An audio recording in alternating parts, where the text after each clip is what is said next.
as always with the human race, there will be 3% who will be stirred by the magic and the wonder of throwing themselves out into the dust heaps of the universe and learning what's out there. And they're the ones who will pull the rest of the human race along with them. In science fiction, those leading us into space often face wrenching uncertainties. In H.G. Wells' classic 1936 movie, Things to Come, a future civilization builds a giant gun to blast people in space first, so that we don't just repeat the same old ugly sagas that we've seen in terrestrial history. We use space the same way we use any other open field. Those who are the fleetest and the most rapacious are going to get there first, and they're going to do what they want with it. That's the threat of space travel. That those who get there first will not be the ones we want to carry the banner, the ones who have the great dreams. They will simply be the people who want to strip mine Venus for its pitch blende. Entrepreneurs, explorers, ordinary citizens are planning for a day when access to space will be cheap and easy. The first volunteers to take wing could be the amateur rocket fans in Muncie, Indiana.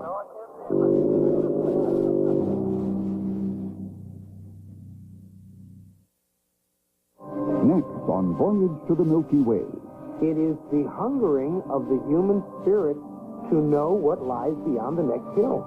Distant galaxies beckon, but can humans make the trip? The next star is 4 light years away. The metaphor of space is a logical extension of all of the other metaphors for the great unknown. Whether it's Edgar Rice Burroughs writing about Barsoom, which was Mars, or it's a novel by Isaac Asimov that goes out into the farthest cosmos that you can imagine. It's the same thing. It is the hungering of the human spirit to know what lies beyond the next hill. This is one of the things that keeps us going. It has always kept us going. Our first voyage to the stars began more than 2 decades ago, one of the greatest scientific ventures ever undertaken. In 1977, Voyager 1 and Voyager 2, just as Voyager gave us those first images of the outer planets, future long-range missions will deliver us for the first time into the galaxy. It is the noblest dream that you can ever have. What lies beyond the next hill? And how can I get there? And how can I take the rest of my tribe with me? It is a wonderful dream to think that you can transcend your roots, to believe that you can be greater than what's been programmed into you, to say, I have no boundaries. I am limitless. During the long decades or centuries of an interstellar flight, we will continue to fight our wars and write our songs. Hey, John. Yeah? Will you punch up Harlan's camera over at his house? Oh, yeah, Let's sure. see what he's up to. Yeah, boss. Now, look at that. He looks like he's having a good time out there in the sunshine in his backyard. You know, some people say that after Harlan's surgery, he's gotten much more mellow. Let's check this out. Harlan, you're on.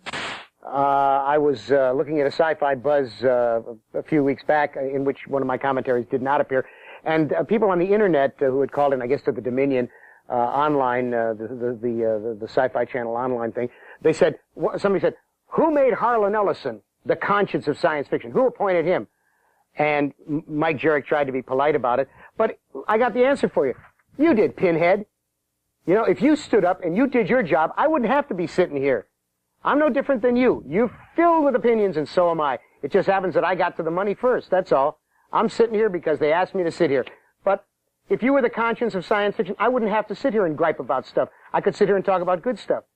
You see, there's a very strange relationship between fans and professionals. And on the one hand, you'll do something good, like sending money to the Joe Clayton Fund. Now, for those of you who don't know what I'm talking about, Joe Clayton, the science fiction writer, is in a hospital in Portland, Oregon, and she's got multiple myeloma, which is a terrible, terrible cancer. Punches holes in the bones. And I made an appeal for money. There's a little thing for the Joe Clayton Fund. I just got a fax the other day that told me that over $3,000 has been collected so far. It's probably more than that by the time you see this. But science fiction fans did that. On the other hand, science fiction fans think that they should be treated as if they actually put a writer where a writer is. I did an online at the science fiction convention for Dominion, and after it was all over, somebody who I'd called a pinhead because he'd asked me a stupid question and, was more affectionate than anything else, complained that I had called him a pinhead. He said, gee, I wish you could have been nicer, and nicer ain't my job. Nicer is the kind of job for people who give a damn, and I certainly don't. I like my audience. I like them when they keep their place. I don't like it when, as one of the people on here said, he ought to be nice to the people who put him where he is. Let me explain something to you. Readers do not put a writer where he or she is. The writer does that. When you buy a book, that's what you're entitled to, the book. If you get in a signing line and a writer gives you a signature, or if there's an awards ceremony, or if there's a convention, and they're kind to you, that's all largesse. It's lagniappe, as we say in New Orleans. That's what you're entitled to, is the book. And so do not think that readers put a writer where the writer winds up being. The writer does it by endless days and nights of working at a typewriter or a PC or standing at a lectern with a quill. That's why we have this wonderful love-hate relationship, you and I, and I'm here almost every week to keep you aware of what your place is in the universe. And if you think I'm, above my station, it's only because I'm really basically a wonderful human being, and I'm glad you understand that. Hollywood Entertainment Museum. This hallway right here is from the original Star Trek series. Pretty cool, huh? And you talk about cool, check out the wonderful creature mask from Michael Westmore. This museum is actually filled with all sorts of memorabilia from Star Trek, both the movies and the television shows, including these two giant Klingons. Kind of frightening, huh? Well, speaking of giants in the genre, how about our very own Sci-Fi Buzz commentator, Harlan Ellison? He likes when I say that. Here we are, a direct lineal ancestor of mine. You'll notice the similarity in the teeth. It's not my habit to be troublemaking and question things, but I've just been that way ever since I was a kid. When I was very, very little in Painesville, Ohio, they sent in I guess it was a rabbinical student to teach us studies, and here he was telling us about the Bible, and he started off with Adam and Eve and did that whole numbers. I raised my hand. I'm maybe 10 years old, and I raised my hand and I said, let me see if I have this right. There's only Adam and Eve, right? There was only them. They were created by God, and God made Adam and Eve. He said, that's right. And then from them they got Cain and Abel, right? That's right. And there was only the four of them. That's right. And so then Cain slew Abel and was driven out of Eden, east of Eden, into the land of Nod, right, where he got married and had children. I said, where'd all those people come from? So they threw me out of school. Now this was when I first began to question the efficacy and the imperturbability of deities. When I learned that Santa Claus actually worked for the CIA, I was heartbroken. I don't want any of your children to be watching this, but you know, of course, that the Easter Bunny is a cross-dresser. And as for the Tooth Fairy, rotten to the core.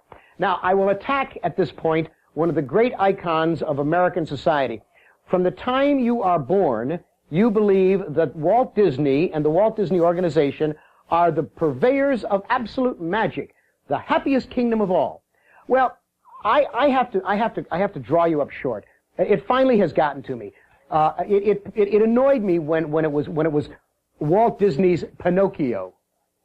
No, it's not Walt Disney's Pinocchio. Pinocchio was written by an Italian gentleman named Carlo Collodi. Wonderful man. Bambi was not written by Walt Disney. It was written by someone named Felix Salten. 20,000 Leagues Under the Sea was not written by Walt Disney, although that's all plastered all over it. It was written by a man named Jules Verne.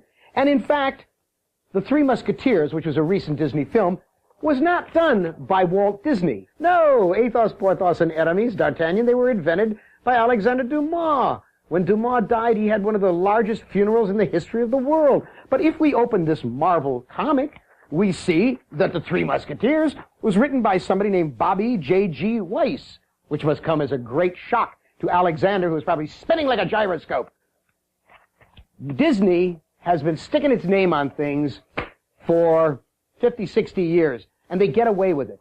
They get away with it because nobody ever calls them on it. If they ever say that something was written by somebody else, a little itty-bitty line somewhere at the bottom of a film where you never noticed it before. The Disney organization can have the earth. They can own it. They can pave it over and put up all the small worlds they want. Although, if you ask me, just that theme from It's a Small World is enough to make you want to take out an Uzi and shoot them all dead. But they can have all the money in the world. All I ask is that from time to time, they acknowledge that the people who wrote the things are the people who wrote the things, not Disney. I'm a crank. What do you want from me? Let me direct your attention to this here. It's a little banged up. It is a newspaper clipping, and it's dated February 16th, 1952. And it is photographs of the people who founded the Cleveland Science Fiction Society in 1951-52. And if you'll notice on here on the right is a pencil neck geek reading astounding science fiction. That pencil neck geek is myself at age 17.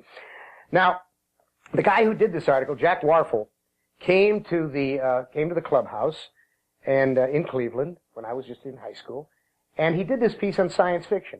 The article is called "They're All Ready to Visit the Man in the Moon," and it says at least 30 Clevelanders are ready to leave for the moon. Departure date sometime within the next 5 or 10 years, according to Harlan Ellison. He established the deadline following a bi-weekly evening meeting of the space-headed club members at 10217 St. Clair Avenue. Not all the members, including industrial engineers, school teachers, housewives, physicians, and college students, are essentially moon-minded.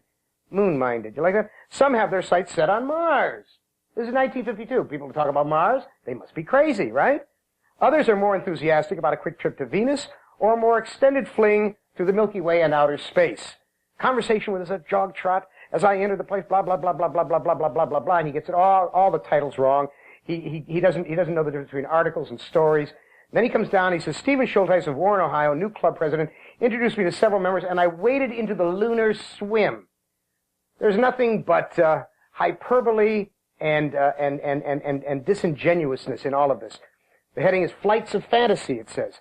Quote, interplanetary flights are in the immediate future unless there's a drastic change in world views, declared Ellison, 17, of East High School. The flights will surely be government-sponsored. Now, let me stop for a moment.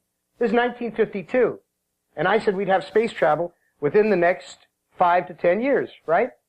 5 years later, on the button, October 4th, 1957, Russia sent up Sputnik, the first successful launch of the first artificial Earth satellite.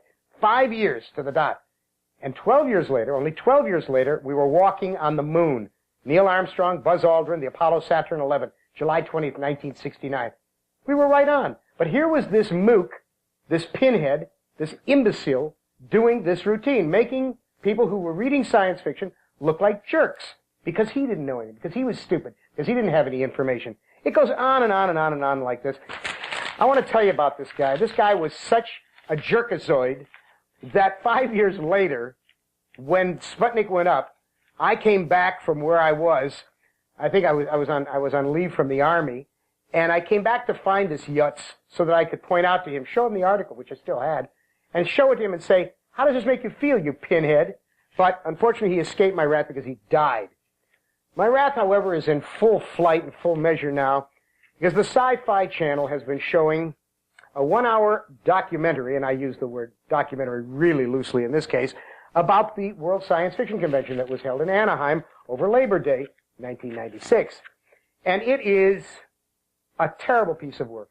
It's a terrible piece of work because it does the same thing that these documentaries always do. The host is a guy named Sean Dunnelan. I don't know whether I'm pronouncing it right or not. Sean Dunnelan is an Adam Sandler wannabe. I mean, this is a guy who acts as if he's got tapioca pudding for brains. He runs around holding up a piece of cloth or a wig, a fake wig, screaming that it's Shatner's wig, and they think this is clever. Now, I talked to the people who produced this show. It was done by Triage Entertainment. They're very nice people, and they worked hard at this. I don't blame them. They were given the assignment 3-4 days before they had to shoot it. They had to shoot an hour documentary. They didn't know who to talk to. They did not have an advisor. This show is an outsider's idea of primitive science fiction. The kind of crap that was being done by this reporter in 1952. Everyone knows about SF now. Why in the world, if you're going to be going to a science fiction, do you have conversations with Roger Corman about life on Mars? First of all, the life on Mars thing is just, primitive bacteria billions of years ago. There is no life on Mars. But here's Roger Corman saying, well, when I heard this, what I want to do is make a movie about life on Mars. Ha, ha, ha. And he's making one called Mars Lives. This is crap. This is the kind of adolescent, childish stuff that should not be done. Now, nobody minds. Nobody minds if it's 60-40 entertainment as opposed to content. There's ways of doing the content stuff so that it's not boring, so that it's not dull. There are impassioned people out there. Instead of using that herky-jerky 5-second intercut pseudo-MTV chaotic style, they should have done some serious filming. Make it look serious, but they didn't. Nobody had the scene in which A.E. Van Vogt, old A.E. Van Vogt, got his award, a great and touching moment when an entire auditorium of people stood up and applauded him. They didn't cover the wonderful conversation between Joe Straczynski and Ross Pavlett on is there God? Is there an existence of God? It's all over the net now. People are downloading it so they can exchange copies of it. None of that was covered. And when I talked to Triage, they said, well, we did the best we could. We wanted to give a rounded feeling. You don't give a rounded feeling by doing the origami panel and not doing the Hugos. There were just little snippets of the Hugos and very little of the retro Hugos. It was not, in fact, a proper kind of representation of the most important science fiction event of the year. What you have got to do is start treating the medium seriously, as it is treated by most everybody in the world. Everybody knows science fiction. You don't have to do these primary level kind of things anymore. This is a disgraceful show, this Worldcon show. Everybody I know was furious about it, just off about it. And they started calling me, what are you going to say about it? And I watched it. And I'm on it myself. And I look like a jerk just like everybody else. And I said, I'll say something about it. Well, now I've said something about it. I don't know what's going to happen.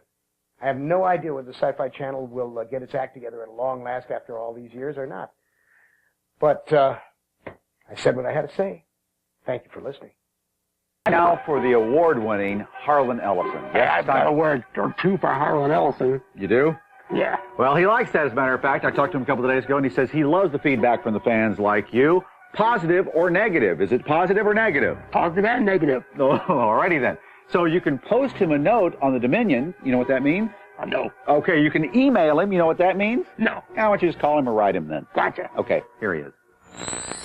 For those of you who are curious as to why this little sign is down here by my feet, it is shameless self-promotion, folks. I've had 2 books out this year so far, Edgeworks and The City on the Edge of Forever, which is selling real well. But this is the next one. This is Slippage. It's going to be coming out in a limited edition from Mark Zeising, and then there'll be a trade edition next year from Houghton Mifflin. I urge you to get the limited edition. There's going to be 30,000 more words in it than the trade. And I just figured I'd put it out there just so that you would get the name. Slippage, you know. Why should it not be emblazoned in your mind? Has absolutely nothing to do with what I'm going to talk about today. What I'm going to talk about today is there's this ridiculous website argument going on. I got a website. I got 2 or 3 that they tell me are dedicated to me. God knows what people could find to talk about. But anyhow, Dick, in fact, will be running a super that'll give you the website address in case you want to get involved in any of this stuff. But the big argument is this. Now, get this. Word got out that I had said to my wife, Susan, when I die, which ought to be fairly quickly now, when I die, the first thing I want you to do, before you even turn me to ashes, before you bury me, before you start dancing on my grave, the first thing you do is you go up to my office, you find my workbooks, you find the files of unfinished stories, and you burn those suckers. You take them, you put them in a big can, and you burn them. You pour gasoline all over them, you set fire to them, and then you take a big stick and you stir the ashes so nobody can ever see what it was that I wrote that was unfinished. Anything with my name on it was written by me. A lot of people have things that are written with other people's names on them. You know, like V.C. Andrews. V.C. Andrews died, I don't know, what, 8, 9, 10 years ago, and she's still got books coming out every year. Bill Shatner, his name is on books. They're all written by Ron Goulart. Ron's not allowed to talk about it because of contract, but when you see my name on something, it means I wrote it. And this argument on the website is really ridiculous. It shouldn't even exist. And the argument is, quote, does a writer have, or an artist have the right, or should she or he have the right to burn his or her unfinished work? Say what? Who does have the right? People say, well, we wouldn't have such and such a piece of work that was published after somebody's death. I don't know what it would be, but they give you all kinds of examples of great things that people found later on. So what? That's the audience. The audience wants that.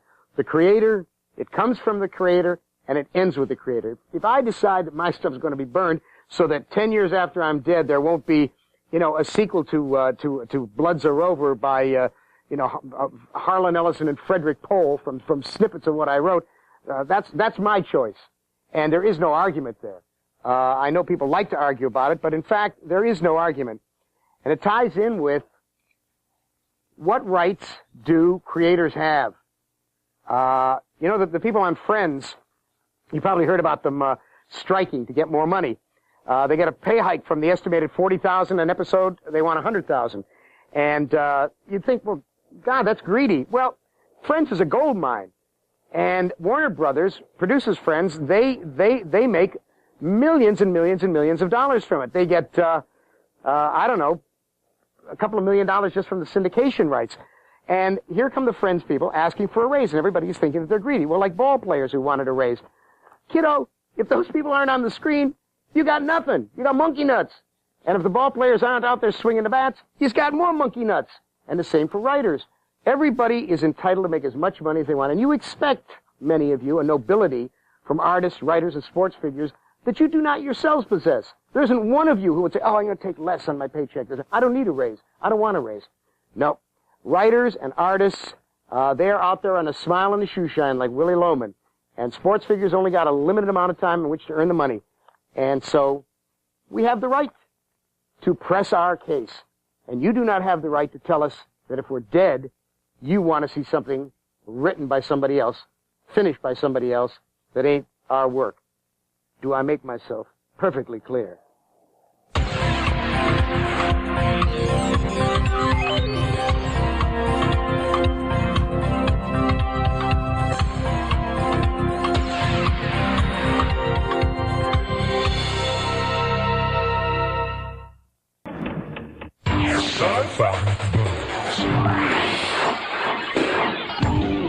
Hey everybody, some sci-fi sympathy for our executive producer here, Dick Crew. We are so sorry you broke your arm. Now, the thing I want to talk to you about, though, Dick, is this. I hear that Harlan Ellison is going to do a commentary here on Independence Day, and I hope he doesn't trash it, because you and I both liked Independence Day. Yeah, I tried to talk him out of it, Mike. But he's going to do it anyway. How'd that happen? He twisted my arm. Ouch. My pal Peter David, he who writes The Hulk, and Aquaman and all manner of other things, and writes very popular Star Trek novels. He does this terrific column called But I Digress in the Comic Buyer's Guide, which is the weekly newspaper of the comic book world. And Peter's column, many of which have been collected in a book called But I Digress, Peter did this sensational column around the beginning of August about Independence Day, and I had to share some of this with you, because in my view, people say, before I had seen it, people said, did you see Independence Day? I said, yeah, I saw it about 12, 15 years ago. It was called Earth versus the Flying Saucers. It's a stupid movie. I mean, I'm sorry. It's a stupid movie. It's got one, really great shot when these wonderful things come over the city and everybody is scared to death. They're looking at them. But Peter David, in his column of August 9th, is quoting from a guy, and I hope I pronounced this name right, Dean Canepe, I don't know, K-A-N-I-P-E. He's in North Carolina. He listed 40 things he learned from Independence Day. Now, I'm not going to do all 40 of them, but listen to a few of these. Aliens are unbelievably stupid. While unarmed and unarmored, they do things to tick off people with handguns. And it goes on and on and on and on like that. Even though the Mac isn't compatible with most other earthly operating systems, it can interface with an alien computer. Any bonehead with an RV can get to Area 51 by driving across the salt flat to the gate and flashing a captured alien at the guard. Both F-18s and B-2s must close to within 10 kilometers of a target that is 20 kilometers across before engaging with both air-to-air missiles and aerial-launched nuclear cruise missiles. Any bonehead with rudimentary aviation experience can be taught to pilot an F-18 in 5 hours. Any bonehead with F-18 flight experience can learn to pilot an alien fighter in 5 minutes. Aliens with anatomy that includes tentacles and clawed feet use flight yokes just like ours. Aliens are stupid. When one of their fighters approaches the carrier, they don't bother to communicate with the pilot. And it goes on and on and on. It is such a stupid movie. Everybody went to see it. I went to see it. You went to see it. I guess you can't be pilloried for it. I guess we can't, take you out in the field and shoot you through the head for terminal stupidity. But for God's sakes, one of them in a decade is enough, will you? One of them in a decade is enough. Stop going to these idiot movies. Demand better movies. I'm done. It's a good show. I think, good shows either find their audience or they don't. With the continued success of The X-Files and with Millennium debuting as the second highest rated dramatic hour of the season, television producers are scrambling to hop on the sci-fi bandwagon in time for... So you're in the middle of directing a couple of episodes? I'm directing Babylon 5. It's a wonderful show. It's called Illusions of Truth. It's a great show. Everybody cooperating? Everybody except Peter Jurassic, who refuses to come out of his trailer. And we're trying to coax him out. Oh, Peter's like our Harlan Ellison, who I'm supposed to throw to right now. Yeah. Apparently he's out of his trailer. There he is now. Harlan? I want to talk this week about the rare and wonderful world of fan projects. Fans put together, science fiction admirers and aficionados have always been known for putting together conventions. I mean, people will spend a year subverting their own lives, losing their marriages, doing whatever they have to put on a convention. You ask them why, and they sort of look at you like Night of the Living Dead, and they say, I don't know, I just have to do it.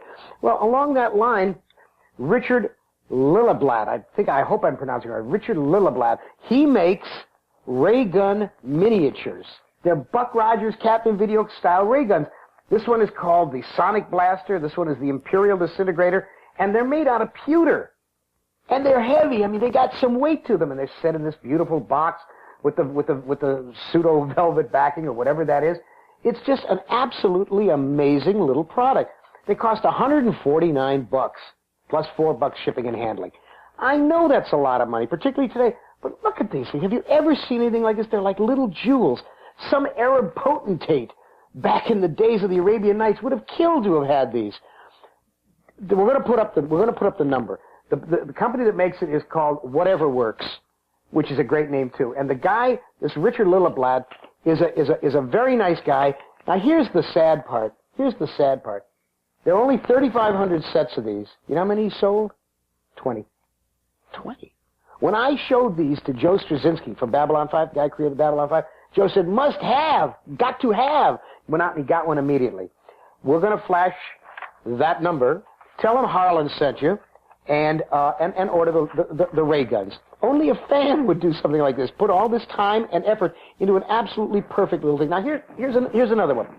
Small press publishing, limited press publishing, is still very much alive in the science fiction field. This, my friends, is the new Jack Vance novel, Night Lamp. Look at this. You lift the book out like that. Oh, so fine. Stephen Hickman cover. Look at that. Wraparound Stephen Hickman cover. But look at the quality of bookmaking that is being done year in and year out by special fans. I don't know why they do it. They must be out of their brains to do it. They never make money off these things. They can't make a living off it, but they continue to do it. Or take this. Take this, for instance. This is a more commercial item. This one is done by FPG, which is Friedlander Corporation, and it's they do mostly trading cards. But they decided to do a book of Joe Jusko's art of Edgar Rice Burroughs. And it's huge. It's only $25, this book. But look at this. Joe Jusko is dynamite. He's the he's the latest in the long line of people who have done Burroughs stuff. Frank Frazetta, J. Allen St. John, Roy Krenkel, Neil Adams, all of those people. I urge you to get this. You can go to your usual comic shop, or you can order from a bookstore. It's from FPG. It's called Joe Jusko's Art of Edgar Rice Burroughs, $24.95. Now, these are the kinds of projects that are done for no reason except that people really want to preserve this stuff. And in some way, I think it's our obligation to keep these guys in business. Otherwise, you're going to wind up with nothing but fast food and crappy clothing and borax furniture and movies like Independence Day. And we really deserve a lot better than that, don't we? I knew you'd agree.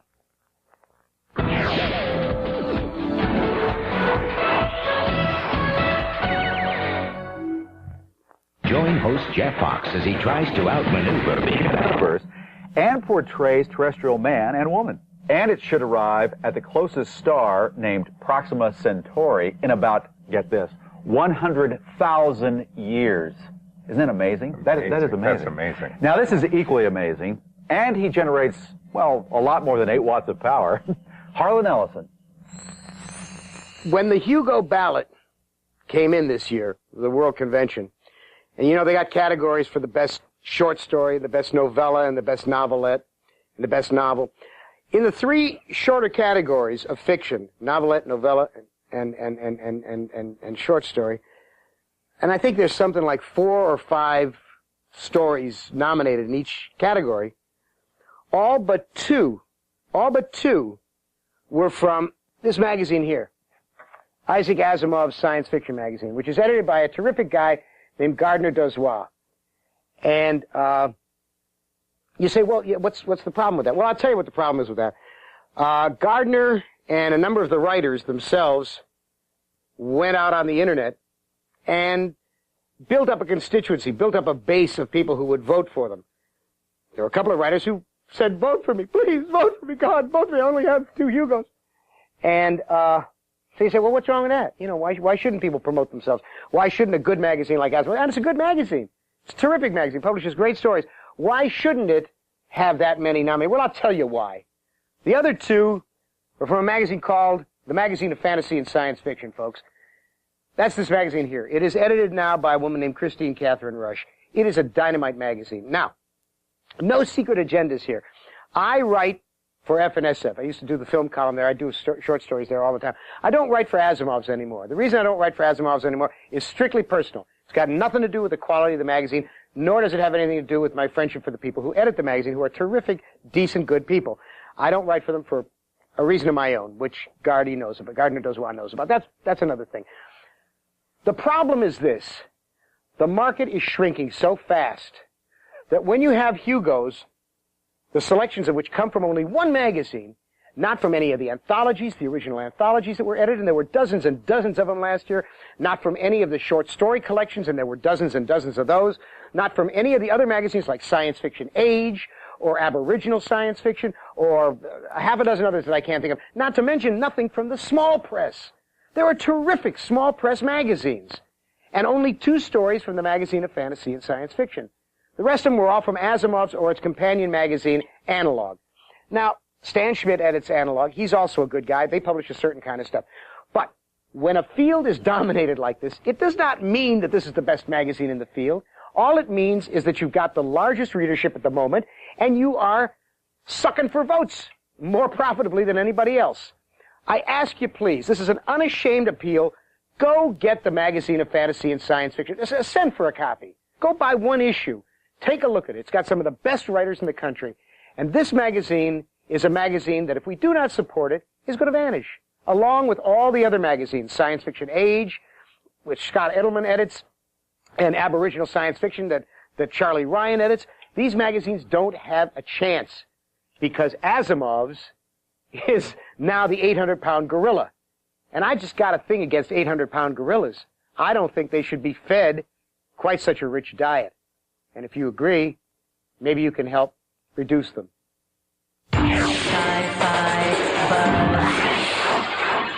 We'll check the Buzz News next and meet one of Sci-Fi's top film producers, Gale Ann Hurd. Do not disconnect the Buzz. Call us with what's good in science fiction, fantasy, and horror. By the way, I don't think we need any more Harlan Ellison tips. I mean, we know that Harlan is great. That's why he's our Sci-Fi Buzz commentator. In fact, let's hear from him now. I was lecturing at State University of New York in Stony Brook a few years ago. And one night late, they asked me if I would do a session at midnight. I'd been lecturing all day and having a good time in the classes. And I said, sure. I said, but anybody who comes out at midnight to hear me has got to be a damn fool. There must be better things to do at midnight. I said, but if a couple of people come, it'll be all right. As Freud said, put 2 people together, I'll teach a class. Well, midnight came, and by George, there was a full room. It was jammed to the walls. People were sitting chock-a-block. And I started talking, and I began reminiscing and ruminating and talking about this, that, and the other thing. And one of the things I said was, I'm going along, and I said, blah, blah, blah, something or other about Dachau. And I went on a little longer, and a young woman raised her hand in this crowd. And this was a science fiction crowd. This was an audience of people who are supposed to be fairly literate and supposed to be fairly smart. And she said to me, and this was a young woman, maybe 21 years old, 21, and she said, you named someone a few minutes ago. I didn't recognize that name. Who was that? And I said, name? Which name do you mean? I mentioned a lot of names. She said, well, somebody like Dachau? And I said, Dachau? Do you mean Dachau? That's the name you didn't recognize? And she said, yes. Well, there was a gasp from the maybe 200 people sitting there. Now, to their credit, at least half of them understood. The other half were totally bewildered. And so I began getting a very strange dawning awareness of something, and I said, how many of you here don't know who I mean when I say Dachau? And at least half, 100 people, raised their hands. And I was appalled. I was saddened and appalled. And I said, folks, Dachau was one of the most notorious, infamous Nazi death camps of World War II. Millions of people passed through there and wound up as smoke, or little bars of soap, or lampshades. Dachau is a name that should live in infamy forever.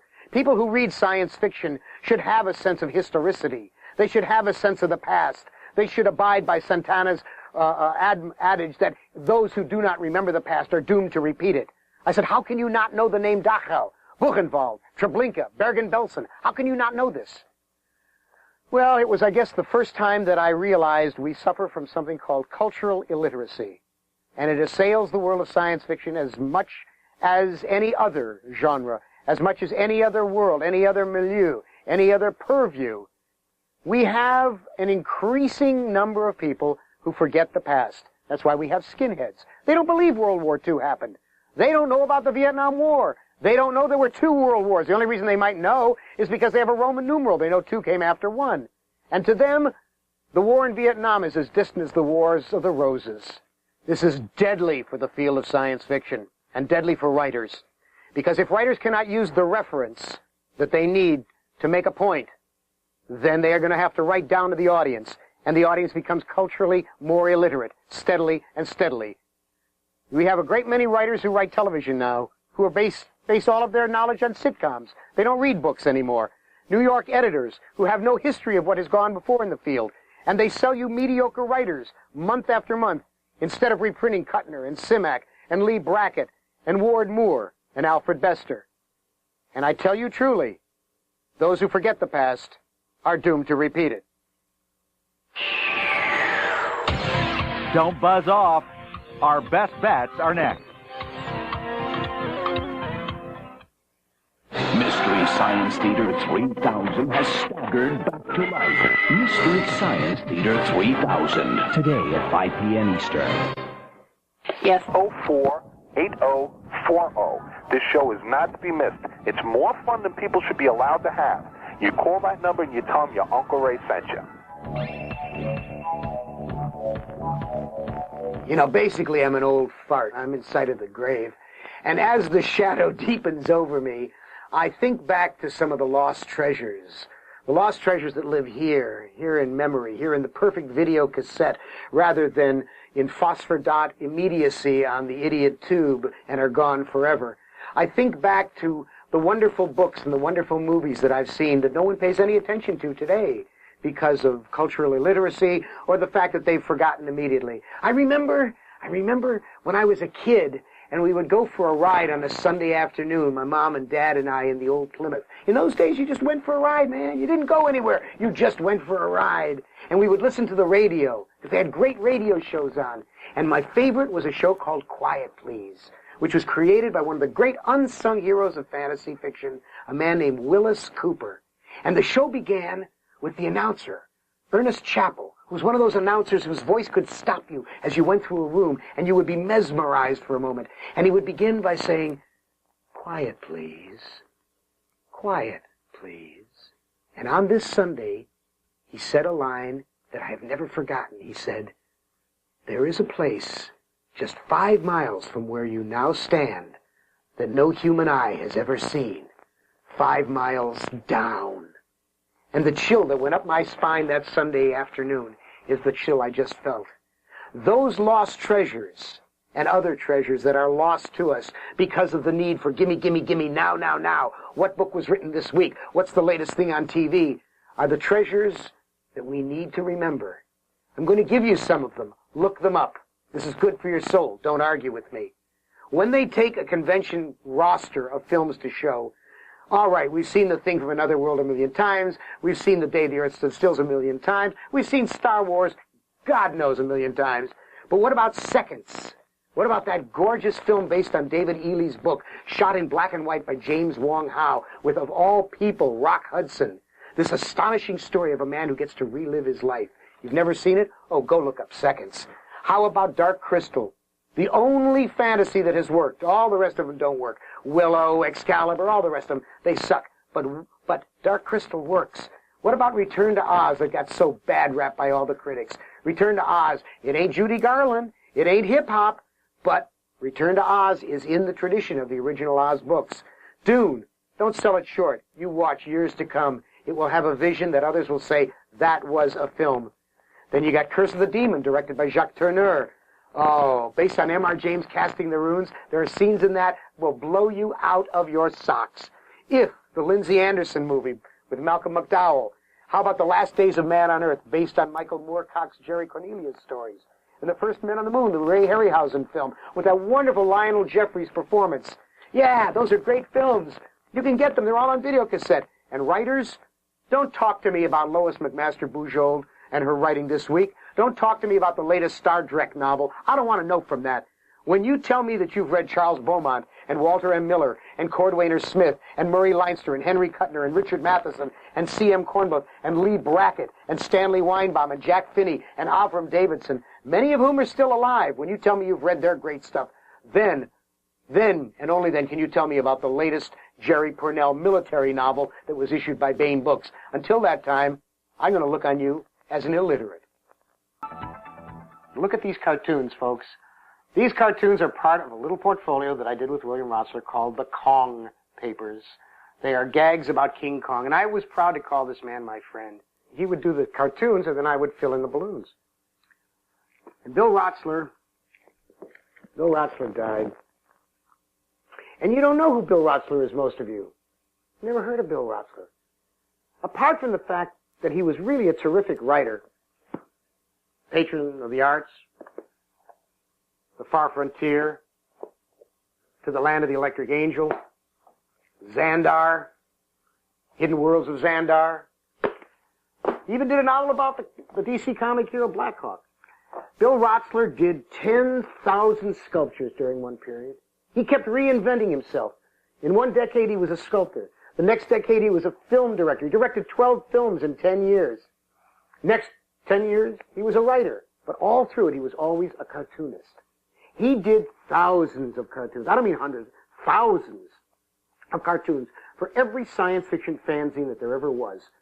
It was said that you could not start a fanzine in this country for 35, 40 years unless you had a bunch of cartoons by Rotsler. And he would whip them out endlessly. And I need you to know Rotsler's name.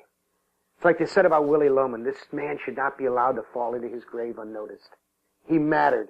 He mattered to all of us in the world of science fiction. He was as well known as any name that ever came down the pike. And I'll tell you the terrible part about it.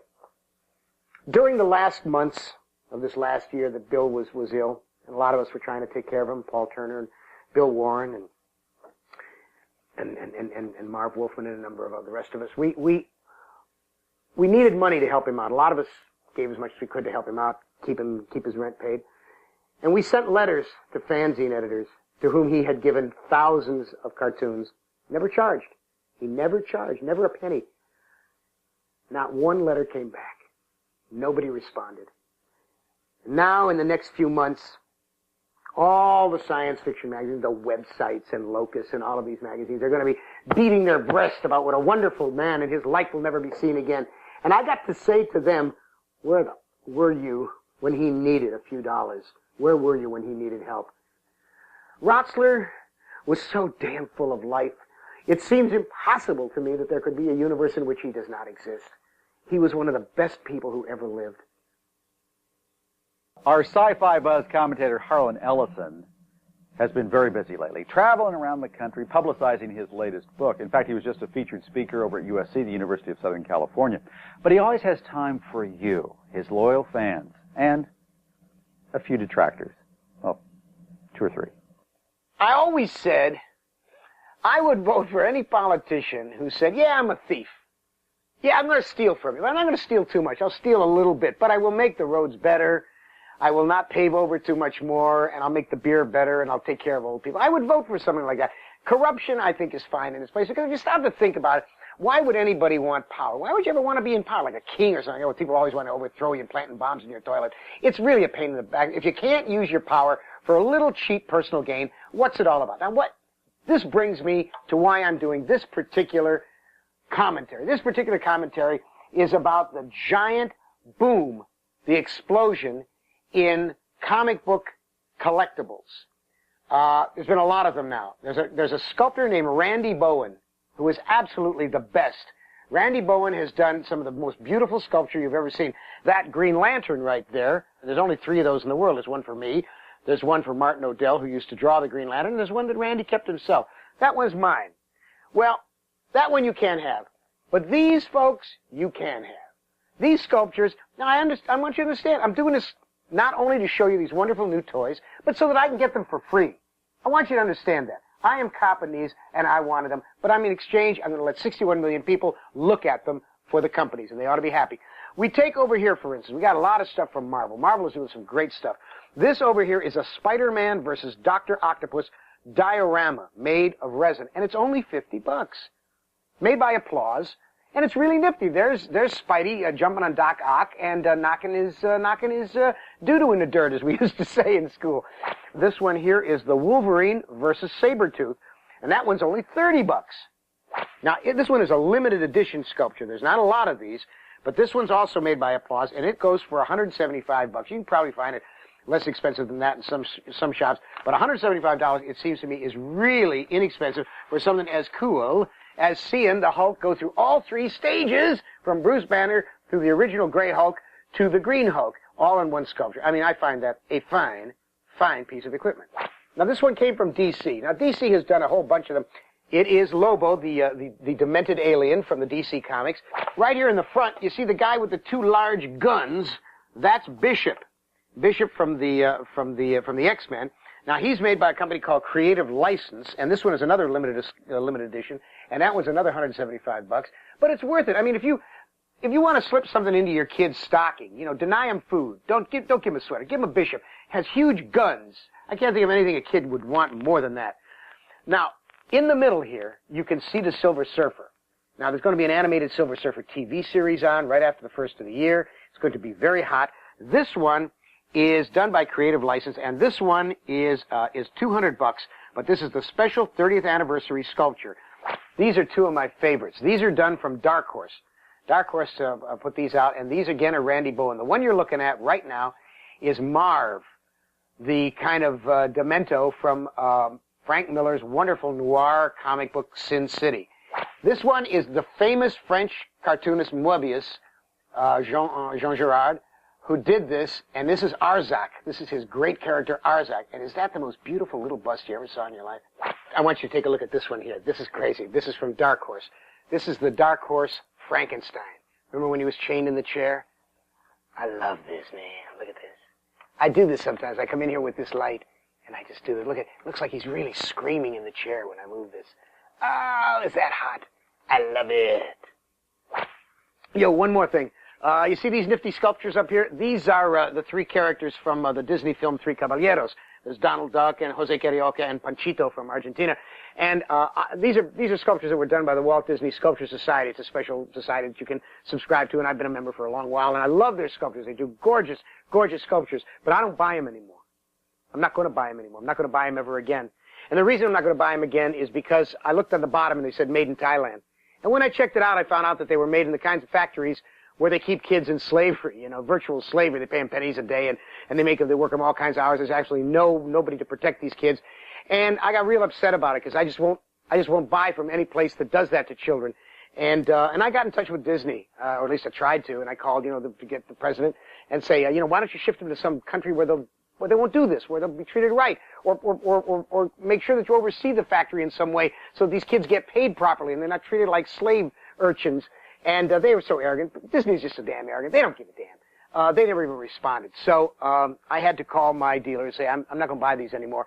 And when I was in New York recently, there was the Disney store and the Disney offices being picketed by people who were objecting to the same damn thing. So for those of you out there who love to give money to the mouse, think about it. Take a look at whatever you're going to buy. If it says made in Thailand underneath it, probably you may not want to buy it. That'd be a good thing not to do. Otherwise, there's a lot of sculptures, and I've shown you a bunch of them. Go out and get some, and you can have as many as I do, and you'll be as happy as I am. After scores and scores of commentaries, Harlan Ellison's commentary from 5 years ago still sticks in my mind. I'm going to take you back 5 years for this memory. It was back when politically correct was just starting to become, well, in vogue. So here's Harlan Ellison being politically correct. Times is tough for writers. You just don't know how it is. In addition to having a steadily more illiterate audience every year, I mean, that is to say, people who don't read books, people who have forgotten the past to the extent that nostalgia becomes what they had for breakfast, we have this thing called political correctness. Now, in the world of science fiction, writers have to pay attention to what's going on around them, because science fiction is the only 100% hopeful fiction. That is to say, inherent in the form is, there will be a tomorrow. If you read a science fiction story, it says, this will happen tomorrow. Now, that's very positive. It's very pragmatic. We'll be here tomorrow. We may be unhappy. We may be all living like maggots, but we'll be here. So that means it's 100% positive. Artistic freedom, thus, becomes something that might be a little troublesome, because we deal in allegory, because we deal in the ideas that are not exactly what they are today, but they seem to be about something that we know today, and yet they're tomorrow's idea. The Jesse Helmses of the world, the Phyllis Schlaflys of the world, the Pat Buchanans of the world, the skinheads of the world find science fiction very, very, very troubling. And they want you to be politically correct. That is to say, you are not allowed to insult anyone. You can't have a character who's an unpleasant woman. You can't have an unpleasant person who has a deformity. Everybody has to be terrific. Let me tell you a story. This truly happened. A few years ago, I got a letter. I get a lot of mail. As a writer of Matters Fantastic and as a critic of the field, I get a lot of mail. And they're filled with opinions. Everybody has opinions. I have them, you have them. And we are all told from the moment we open our eyes that everyone is entitled to his or her opinion. Well, that's horsepucky, of course. We are not entitled to our opinions. We are entitled to our informed opinions. Without research, without background, without understanding, it's nothing. It's just bibble-babble. It's like a wind tunnel, folks. So I get opinions. And I get a letter one day from a guy, we'll call him Mr. Johnson. And Mr. Johnson says, you are always writing stories in which midgets are villains. Now, footnote here. When you get one of these letters, they don't say something rational like, in this story you did it, or that story you did it. It's always, you always did it. So I went back through 1,100 published stories. I found 2 stories with midgets in them. One of them was the hero. So this guy writes me and he says, I am 3 foot tall, and we don't like being called midgets. We like being called little people. Well, I thought about this letter for a while, this political correctness being a problem, and I really am concerned about it, and I thought about it, and I thought about it, and I thought about it, and finally I wrote him back a letter, and I said, Dear Mr. Johnson, I am 5'5". I'm a little person. You're a midget.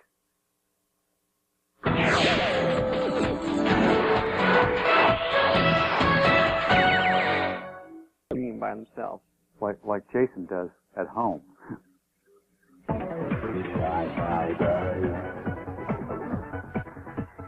My producer, the world-renowned Dick Crew, recently was let out of the madhouse and found a newspaper item that he thought I would use as the basis for a commentary. And he's absolutely right. It's a piece written by Gene Seymour for Newsday. I think it came out around May, June, something like that. Talking about sci-fi films. You know how I love that phrase, sci-fi. And said with Star Wars and Fifth Element and Event Horizon and Jurassic Park and Men in Black and Contact and all those, that it's tempting to dub this period, this I'm quoting now, it's tempting to dub this period a new golden age for science fiction movies. And then Gene Seymour goes on to say, there's just one problem, actually several problems with this premise. A true golden age for any art form has to have a masterpiece or two. If not, there should be, at the very least, some strong evidence of advancement in the form. And then says, the sci-fi genre is awaiting its Citizen Kane, its Godfather, its Maltese Falcon, its Stagecoach. It hasn't happened yet. Well, I find myself in a dichotomous position. I can't really disagree with Gene Seymour, because, in fact, most of these films are such utter and complete trash garbage, like Independence Day, which is a moron movie, as I've told you any number of times, that to say that this is anything even remotely like a golden age is to be living in a leper colony and think you're better off because your arm hasn't fallen off yet. In fact, however, there have been some classics made. The problem is nobody thinks of them as science fiction. We know, of course, about The Day the Earth Stood Still. You know that one. That's a classic. It's a very good film. It's a modest film, but it's a very good film. Like the original Thing from Another World. Modest, good film. The Mummy, which is a fantasy, but it's, you know, in the genre. The Mummy is about as good as you get. It still scares the hell out of you, even when you see it at 3 o'clock in the morning. But the greatest science fiction film of all time is called Seconds. That's the way you think of Rock Hudson, right? Here's what Rock Hudson looks like in Seconds. Seconds is an astonishing film, and it's pure science fiction. It lets a man restart his life, and then points out that you cannot escape who you are. No matter what face you wear, you will always be you. Your scars and hematomas will disappear in a couple of weeks. After several months of physical conditioning, the process will be complete. It's a great film. When Gene Seymour talks about the classic films, Gene Seymour does not really know, probably a parvenu, of all the great films that are out there. The problem is they're not available to you. But those of you who know these films should write to Gene Seymour at Newsday and say, hey, go out and look for the harder ones to come by. Until that time, don't miss this one. While you check out the different ways you can contact the Buzz Board, our very own Harlan Ellison has a recommendation for all of us. He's been leafing through a new gift book. It's by Vincent DeFate. It's entitled Infinite Worlds, Fantastic Visions of Science Fiction Art. Check it out. The very first science fiction magazine I ever bought was this one, dated January 1950, and I bought it, I think, in about November 1949, and soon after my father had died. I was in Cleveland, on the way to the dentist, was going to pick up a sport magazine, but I read them all on the newsstand, and I saw this, and I said, whoa, whoa, Jim, look at this. I mean, could you resist a magazine like this with the woman being held in the arms of Greg, the robot, firing bolts of lead? I mean, this is hot. And in this book was A.E. Van Vogt and Edmund Hamilton with The Return of Captain Future. There was all kinds of good stuff. And I think it was the science fiction art that first grabbed me. So today, this is our tribute to science fiction artists. Now, Infinite Worlds is the study of science fiction artists as edited by the very fine science fiction artist Vincent DeFate, former president of the Society of Illustrators. This is a wonderful, wonderful book that is filled with terrific art that goes all the way back to the 1920s. I mean, things like Ed Cartier, who was one of the great artists. And yeah, here's the great Frank Kelly Freeze. This is the famous drawing from Martians Go Home. And one of the artists who's in here who is most well taken care of, a guy named James Bama. Now, James Bama, I'm going to put this book down for a second. James Bama has become one of America's most famous Western artists. His stuff is just sensational. Before he got famous with this stuff, Bama did something that science fiction readers all know about. James Bama did the covers for the Bantam reissues of all of the Doc Savage books. He did more than 25 of them. And they're terrific work. They're sensational work. They set the tone for a whole school of fantasy art that was done during this period. Now, graffiti is issuing the posters. They've made posters of them. They're dynamite. They're just gorgeous. This one's from Pirate of the Pacific. This one is He Could Stop the World. This is Land of Always Night. And there are 15 of them now. They're $29, $29.95, and $3 for postage. And I think it is, in many ways, the thing that grabs us most when we're young and we want to read science fiction are the incredible artists and the incredible artwork that they did. Dash out at your earliest opportunity and get Infinite Worlds, Vincent DeFate's new book. It is the first really good book that has a historical context of all the science fiction artists. And I got to tell you that this stuff, even the stuff that goes back to the 30s, it still holds that sense of wonder that first grabbed us when we were kids. And ain't that what it's all about? The book stood on its own, explaining many things only touched upon in the film. It racked up huge sales. Clark quickly became a cult hero on college campuses, but his new fans, attracted by 2001, were probably unaware that Clark already rated as one of the century's most important science fiction writers. Fantasy author Harlan Ellison. Arthur hit the absolute peak. He hit Annapurna. He hit K9 at the top. He hit Everest. 3 or 4 times, Exploration of Space, Childhood's End, Against the Fall of Night, the 9 Billion Names of God. Against the Fall of Night described a whole different world that I had never met before, and I think Arthur did it much better there than actually in any of his other work, but certainly better than anybody else had done until that time. The minute I read Childhood's End, that was it. Childhood's End is Arthur C. Clarke for me. It is a magnificent piece of work. It's an absolutely stunning and astonishing view of humanity, Homo sapiens, the transgressions of the flesh, where we're going. My favorite novel is The Songs of Distant Earth, which is set on a far-off planet when the Earth has been destroyed. And I'm quite emotionally involved in it. I wouldn't care to examine why. The Sands of Mars would probably be among the someone like myself who put an atmosphere on Mars. Totally impossible. Fantasy writer Ray Bradbury. Arthur was among the first to take the steps that the scientists were talking about and put them in his fiction.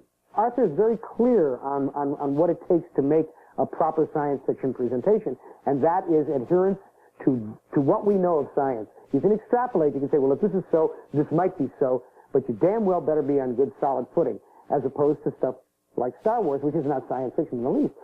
Arthur's stories usually have a lot to do with adventure. It's one of the reasons that they're so readable, but they always have something more intelligent behind that.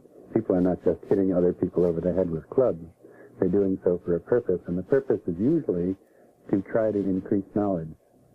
And I think that's what Arthur is all about. Up until that time, the late 30s, early 40s, and the 50s, you had so much science fiction that was technologically perfect, but it was boring. You know, I don't want to know how to build an atom bomb. I don't want to know how to build Telstar. I take it for granted it can be done, and then I want to go on from there. I want you to tell me what you're going to do with it. And of course, that's what Arthur Clarke did. He not only was able to invent these things, but then put human beings in special situations where you sympathize with them. Exactly where Clarke's engaging characters and absorbing stories come from, inspiration remains a question mark. The body of work it has produced stands as some of the most influential science fiction ever written. What Arthur has done, what Arthur has dreamed, what Arthur has written, what Arthur has produced in others, will go on forever. Arthur need never worry about posterity.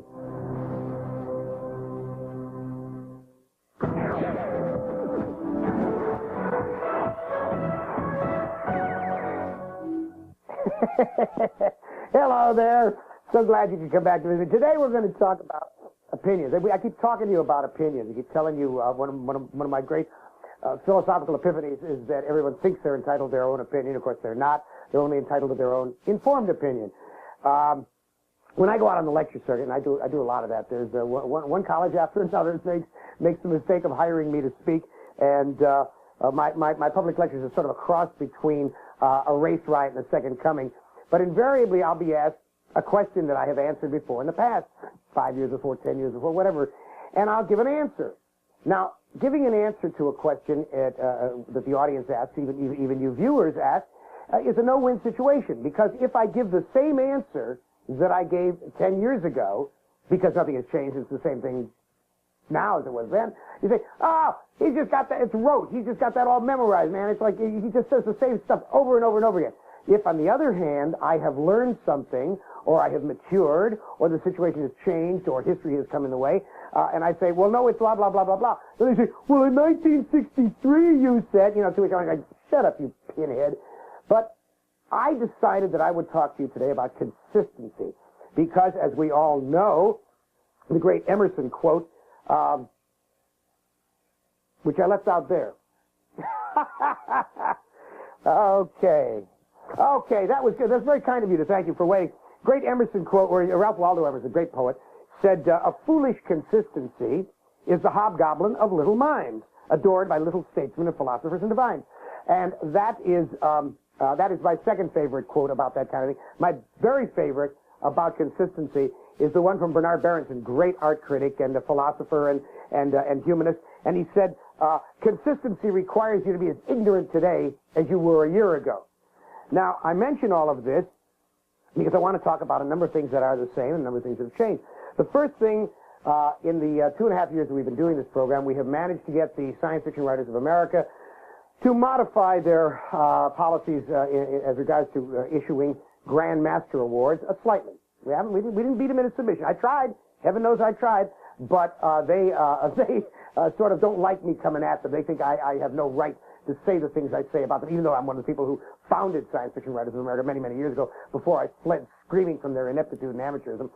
Nonetheless, they have given, finally, at long last, and they probably would not have given them as quickly, to Jack Vance and to A.E. Van Vogt. Now, I didn't do that. You did that, because you put pressure on them. Members of SFW are out there who knew there was a wrong that needed righting, and a lot of you people who just are viewers, who are just readers of science fiction who cared, you did that. Now we have to get it for Bob Sheckley, we have to get it for Kate Wilhelm, we have to get it for Paul Anderson, for Phil Farmer, and Ursula Le Guin. Once that's done, I can die a happy man. That's a change that has been made. They have been holding on to a kind of a foolish consistency about the way in which they have to give these things, when in fact they could change them any way they wanted. That's the first thing. The second thing is that change for change itself is stupid. For instance, I'm looking here at a thing from a recent newspaper. It says, the new Captain Kangaroo is a bearded third-generation Connecticut native who has a passion for storytelling, has been seen in such feature films as Preacher's Wife, blah, blah, blah, blah, blah, blah, blah. It goes on and on and on and on. It bothers me. Bob Keeshan may have wanted to do it. They decided, no, they got to go younger. Got to go younger. We got to change. Change. Change is very important. It's like DC changing Superman from the Superman we all knew, right? And then the very next issue of Superman, they turn him into this mook. You say, what the hell is that?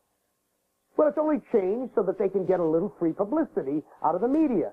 So they'll up their numbers on this issue, and a few readers who wouldn't be reading Superman otherwise will buy it, and then the sales will sink again. Well, they've been keeping it this way for almost a year now. This idiot Superman with the blue glow and the lightning coming out of his head, and it's a dopey change. It's a change that doesn't mean anything. There's no point to it. It's a foolish change just for the sake of change. The way they did. I'm with you. I don't mean to turn my back on you. Come on. Mr. Cameraman, focus on this. This is the original old Green Lantern from back in the 40s. The brilliant one that was written by Alfred Bester and it was drawn by people like Martin O'Dell. This is a great Green Lantern. Well, they started him over again in the Silver Age, and Julie Schwartz brought him up today. It was very fine. You know, Hal was a terrific new character. But then they take Green Lantern and they turn him from this into this Demento. He becomes a psychopathic killer who proceeds to kill an entire town. Well, nobody wants to read that stuff, and the sales fall off. And you say, well, that's just change for the sake of change. On the other side of the coin, there's SFWA that will not change its rules to give awards to people before they drop dead. And that is a foolish consistency. So you see, folks, opinions and consistency are really all in the eye of the beholder, and none of them matter nearly as much, as you will contend, as I do with my opinion. My opinion is the right one.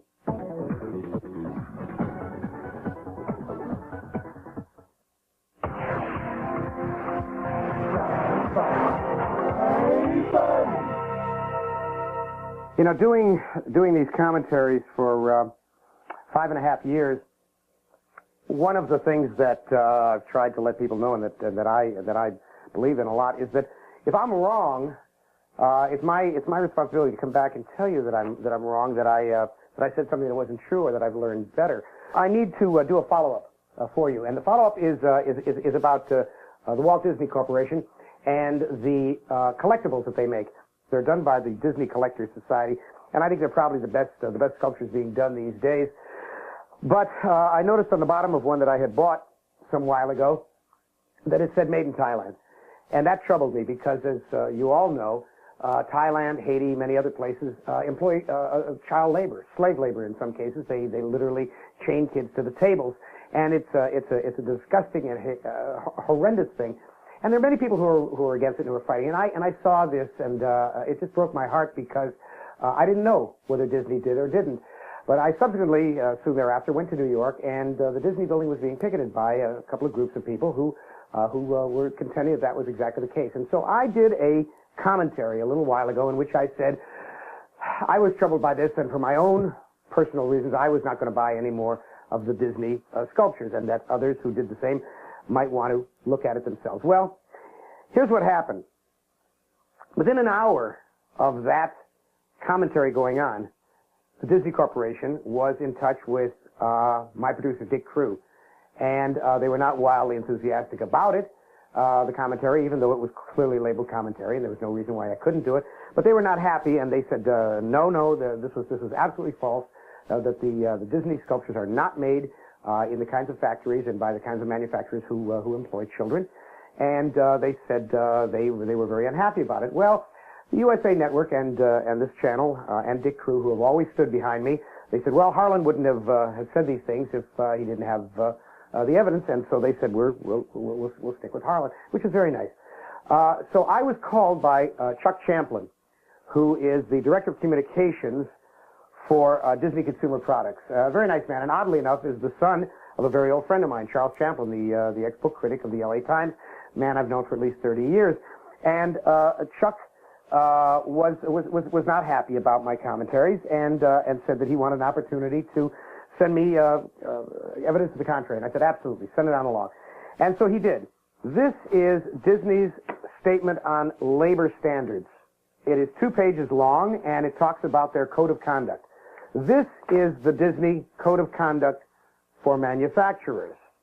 I know you can't read it there on the camera, but don't worry about it. We're going to give you a number where you can send off and get these. They'll mail them to you happily. It'll be a super on the screen. Get your pen and pencil now, or paper and pencil. And this is the Code of Conduct for licensees. That is to say, people who license Disney characters from Walt Disney Corporation and make them wherever it is they make them. And this one is 2 pages long. But in addition to this, Chuck Champlin sent me a list of the manufacturers. And he said that my information, he said that he was obviously dismayed to hear of my editorial last Friday. That was when it played. But he said, even if we were to permit it, Disney Classic Collection could not be made by children because the work is too demanding. Well, that's a nice thing to say, but I'm not sure that has anything to do with anything. He does, however, talk about Casday Porcelain in Bangkok, IMC International Maslin Corporation in Bangkok. Len Yi is a resin casting center in Chonburi, northeast of Bangkok. And he said Thailand is well regulated for child labor and general labor conditions. He sent me a 2-page letter with copies going to John Dreher of the Corporate Communications and Tom Park, Disney Art Classics, and Tim O'Day of Disney Art Classics. Now, Mr. Park was one of the people that I tried to reach. Tom Park was one of the people I tried to reach originally, and I never got a call back. There was an Ann Osberg I called, never got called back, and Mr. Champlin. Nobody was able to get back to me, although I called over a period of about 6 months, until finally I did the editorial, and then we did get called back. Now, I'm trying to be even-handed about this. I have no way of knowing if these companies are the only ones who manufacture Disney products. I have no way of knowing if these people are as honest and straightforward as Mr. Champlin says they are. I take his word for it. He's Chuck Champlin's kid. He can't be that wrong. But I said I was going to have my people look into it. And so I have had a group of people checking this all out. Now, Mr. Champlin said, well, who are these people? Are they these dissident groups? And I said, well, and I sent him this letter.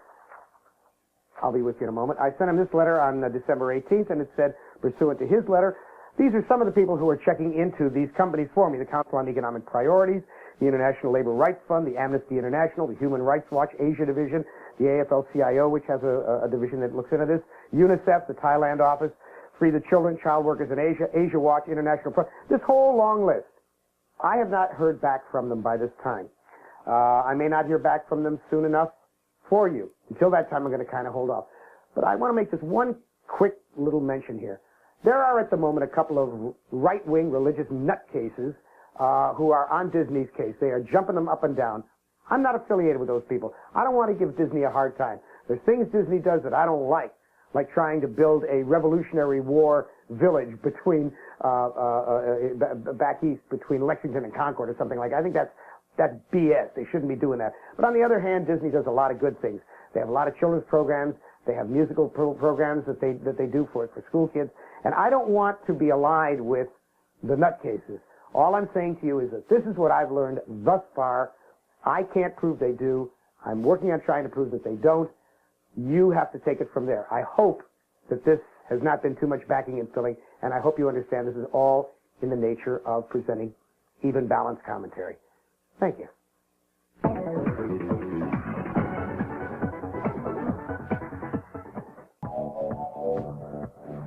Time. Time, yes. The arrow of time flies always in the same direction. And now it is time for me to talk about the state of the industry. No, let me correct that. Not the industry, that's business. I want to talk to you about the state of the art. A number of things have been occurring to me, and this is coming up on our 80th show, and I wanted to try and solidify a few thoughts. One of them has to do with the necessity of writers promoting themselves.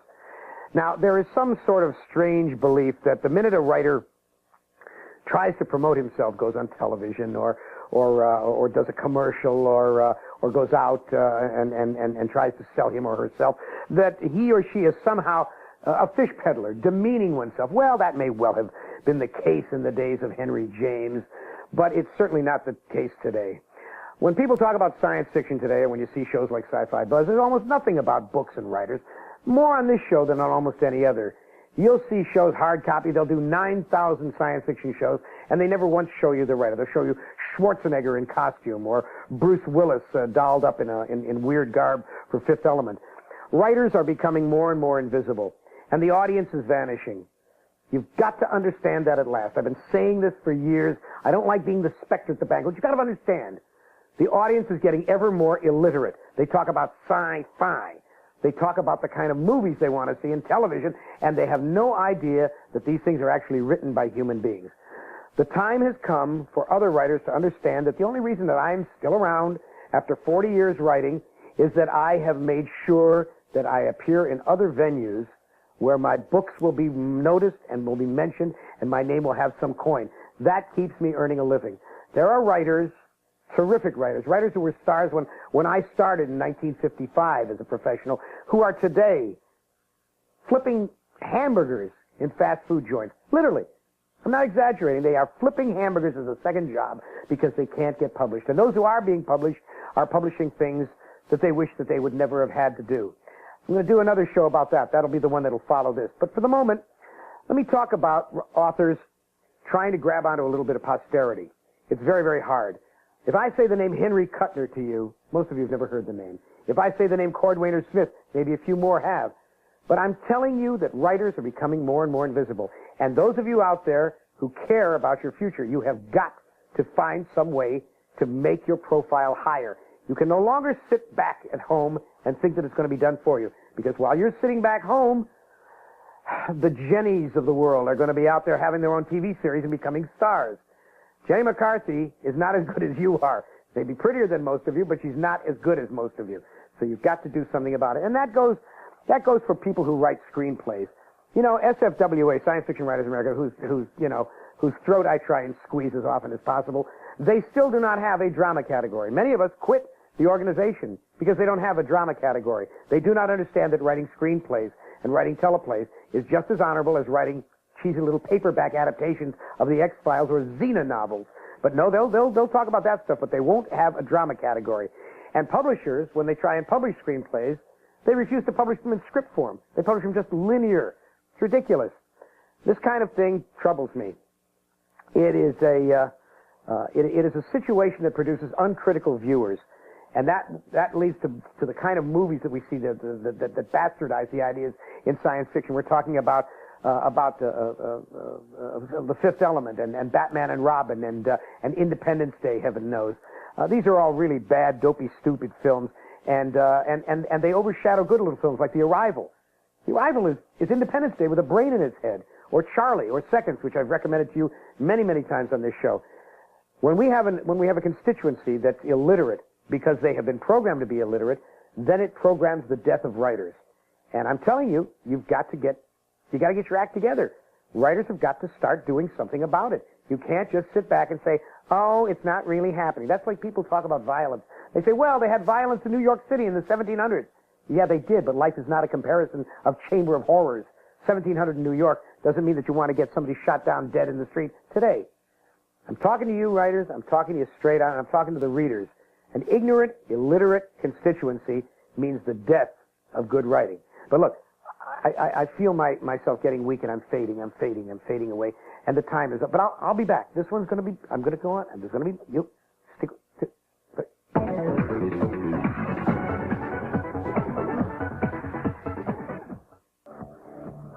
Last week, our commentator Harlan Ellison talked about what it's like in the world of writing these days, and he's not finished. But who better to talk about it than one of the world's most prolific writers of imaginative literature?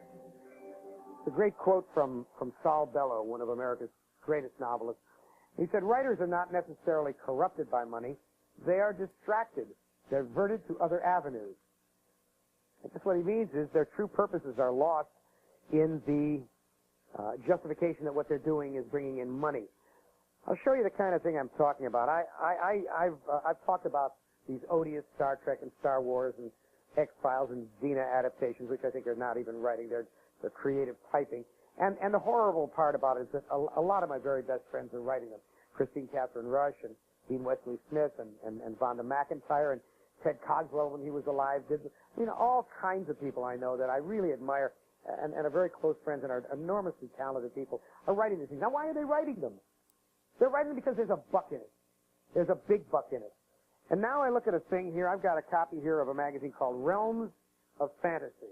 In this current issue, as I'm talking to you, we open to the middle and we find this is obviously a little section that's been bound in, and it's been bound in by Del Rey Books. Now, Del Rey Books are named after Lester Del Rey and Judy Lynn Del Rey. Judy Lynn Benjamin married Lester Del Rey, and they started Del Rey Books as an adjunct to Ballantine Books. And I think they, along with Harper Prism and Tor and Bantam, are the ones publishing the maximum amount of crappy stuff in the country today. That's because I don't like it, so it must be crappy. But this is a particularly egregious thing. It says, Del Rey invites you to experience the ultimate animal adventure. That's Terry Pratchett's thing. The Wild Road, a novel by Gabriel King. It's all about pussycats. It's a novel about pussycats. It's a fantasy with pussycats in it. You know, pussycat stuff? And we ain't talking Watership Down here, which will already give you diabetes. But this thing here is a pussycat novel. Now, it's probably a pretty good pussycat novel. I haven't read it because I don't happen to like pussycats. But it turns out Gabriel King, in quotes, is actually Jane Johnson and a man named M. John Harrison. Mike Harrison, who is one of the best damn writers in the world. Mike Harrison writes novels would knock your socks off. But Mike Harrison has had a very hard time making a living. He lives in London. And so he's writing this pussycat novel, which is being promoted. Conjure your own cattail and you could win. I presume you could win a pussycat. Who the hell knows? Anyhow, I look at this, and I got to tell you, it makes me want to whoop me cookies, or as Dorothy Parker used to say, constant reader flowed up. The Wild Road. Here are good writers being diverted to other avenues. I look at this, and I think about the writers who have no chance at posterity, who don't even have a chance to make a living. Nowadays, even anthologies aren't buying stories. You wind up with these course packets that colleges put together. They'll take a story from here and a story from there, and they'll have the reproduction company, PIP or Xerox or one of those, call you, and they buy the story from you for a pittance. And then they put together a course packet, and you make nothing. At the end of the semester, the kids throw the thing away. They don't have a book. And then there's the freedom. There's the freedom of college kids taking your stories and turning them into little plays, turning them into little television shows, turning them into little movies without bothering to get your permission. It happens thousands of times a year to every writer I know. And you have to write them and say, no, you're not entitled to use my material. Not even for a classroom experiment. It's my material. It's copyrighted. You have to get my permission. All of these things are going on all at the same time. This is a commentary that could go on for about a week. It's a round table discussion. If I had half a dozen writers here, you would hear some stories that would chill your blood. It's the state of the industry today. People are not reading. There are more books being sold than ever before, but the books that are being sold are the Danielle Steele novels. There'll be the Tom Clancy novels. You get John Grisham, and everybody else is thrown into what used to be called the mid-list, and everybody is starving. Folks, it is hard times for writers Writers have got to find other ways around it, and I don't think the answer is selling themselves for a mess of pottage by writing adaptations or pussycat novels.